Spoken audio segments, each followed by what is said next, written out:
Greetings everyone, Craig Hester here with R2AWatches.com, and thank you for joining us as we continue on our journey through all the watches and accessories that are available at R2AWatches.com.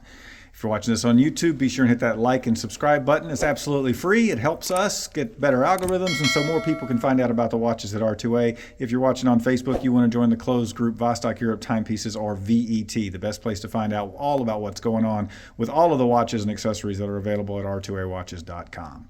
Today, we are revisiting the Space Race by Vostok-Europe. Vostok-Europe, if you're not familiar, it is a boutique watch brand based in Vilnius, Lithuania. Been there many times. Fantastic facility that they have there.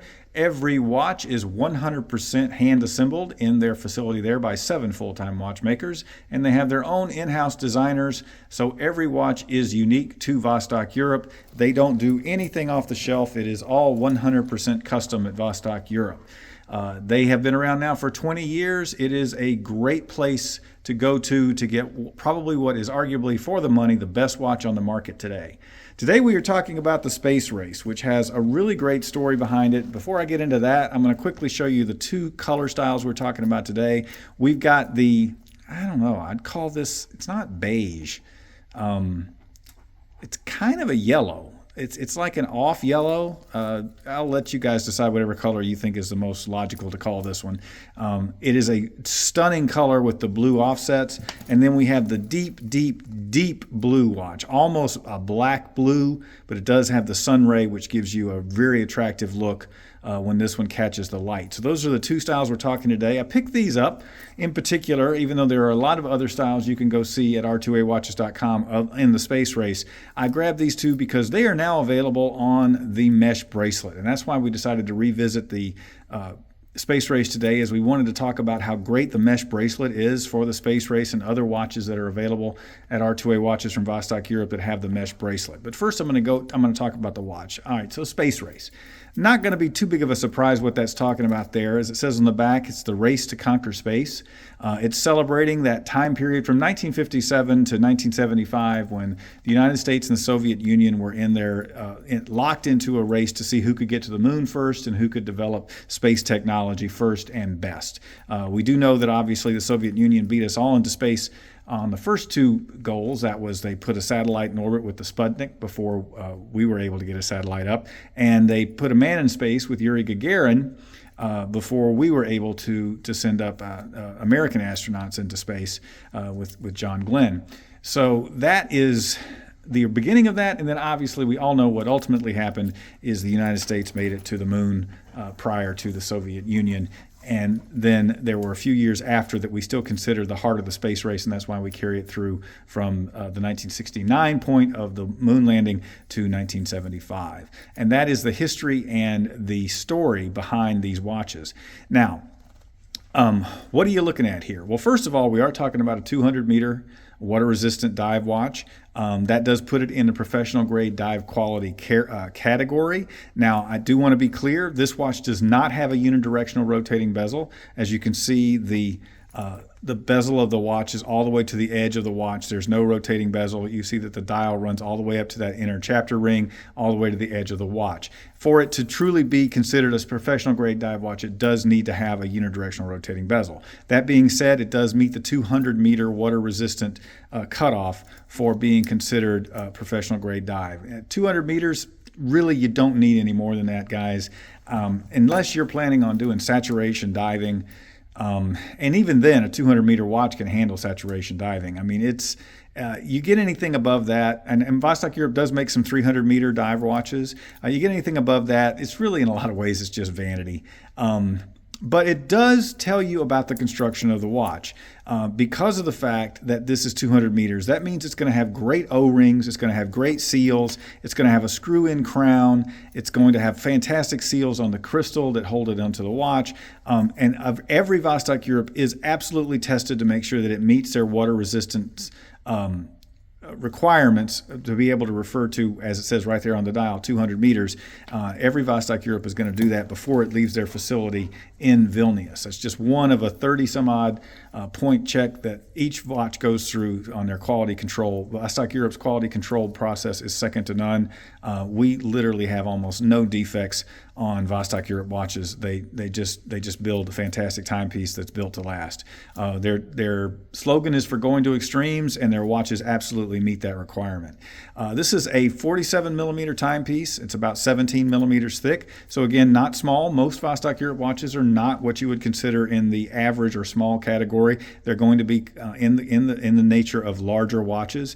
There is still a big, even though there has been a trend of late, I won't pretend otherwise, there has been a trend of late of watches going back to smaller sizes. You're even seeing 36s now and 38s.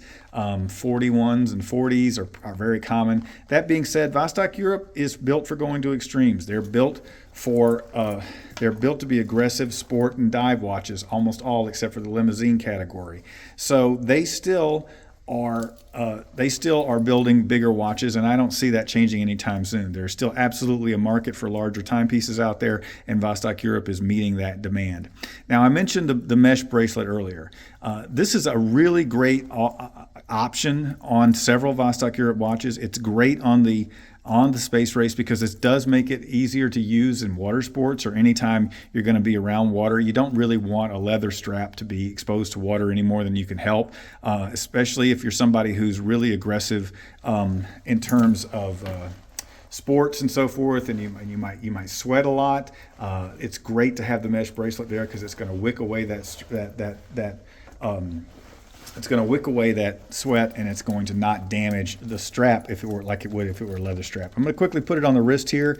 You can see how great the light catches the bracelet, how it catches the watch.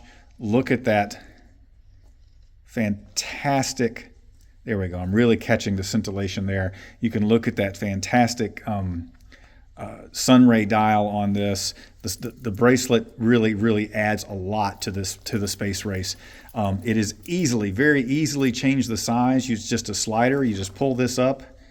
Of course, I'm going to have a hard time doing it while I'm looking at it through a camera, but you pull that up, you slide this back and forth, you easily get it into any position you want, however comfortable you are. Some people like to have a loose bracelet. I tend to prefer a loose bracelet. Abe, who works here at Vostok-Europe, at R2A Watches, he is all about having it very tight on his wrist. He doesn't like for it to be loose. The nice thing about this, you don't have to have micro adjustments. You know how sometimes with a regular bracelet, with a regular link bracelet, you can't get it exactly the way you want it. You can't, it's either a little too wide or it's a little too tight. With the slider on the mesh bracelets, you literally can get it exactly where you want it to be and get that exact comfort level that you want for how it's going to fit on your wrist. Now I'm going to quickly show you guys a Lume shot. Now this one has Lume on the hands, and then there are on the indicators as well. So here's the Lume. You can see that it's fantastic Lume on this. Vostok-Europe are big fans of luminosity. They know how to do Lume. It's all Swiss Superluminova. They don't use any other cheaper versions of Lume. They only use Swiss Superluminova. This is going to light up the night. It is fantastic Lume on this watch. And now I'm going to turn this back on. Now I'm going to try and turn it back off first. 1, 2, 3. There we go. So as I mentioned, the screw-in crown, that's an important thing to note. I always like to tell kind of a funny story. When I first started collecting watches, I got a watch that had a screw-in crown. It was a dive watch, and I didn't know it. I didn't even know what a screw-in crown was at that time. Yes, there was a point when I knew very little about watches. I nearly broke the watch trying to pull the crown out with a pair of pliers before a friend of mine, who at the time actually knew a lot more about watches than I did, told me, dude, that's got a screw-in crown. You're going to break that watch. And then I learned what a screw-in crown was. And why do you have a screw-in crown? Well, again, that is for protection on water resistance. If the crown is just pushed in, now there are, and Vostok-Europe has made some, there are watches with just push-in crowns that have high water resistance. But the best way to make absolutely sure that you've got quality water resistance is to have a screw-in crown. Now, this is really important, guys. If you are going to wear this watch in water, you need to make absolutely sure the crown is screwed back in, because if it isn't, you are going to get water inside the watch. The O-rings, when this crown is open, will not keep it from getting water inside the watch. So it is critical that you screw the crown back in. This has the YN55 automatic movement by Seiko. That is what does that mean? Well, this doesn't have an exhibition case back because they wanted to show off about the space race, so you can't see the rotor on the back and the movement of the watch. But this is a watch that you wear it on your wrist, and as long as you wear it every day, you shouldn't ever have to wind it. You can put it on a watch winder. I do recommend if you put the watch on, it's going to have about a 40-hour power reserve. I do recommend if you put this watch on your dresser over the weekend and it's completely dead on Monday morning, which can happen, it's a good idea to unscrew that crown and give it about a good 15 or 20 turns. That's because sometimes when you're wearing the watch, you may not give it enough energy to keep accurate time. I have had people say that before. I'm wearing the watch, it's not accurate. I tell them to wind it, and then it runs fine. It just doesn't get, especially if you have maybe a desk job, you're not moving your wrist a lot. It's a good idea to give it some winds. And it can be manually wound. Not all automatic movements can be manually wound, so that is one advantage of the space race with the YN55, that you can manually wind it. You don't just have to shake it a whole bunch to get that. So this is the space race on the mesh bracelet by Vostok-Europe, celebrating the space race from 1957 to 1975 between the United States and the Soviet Union.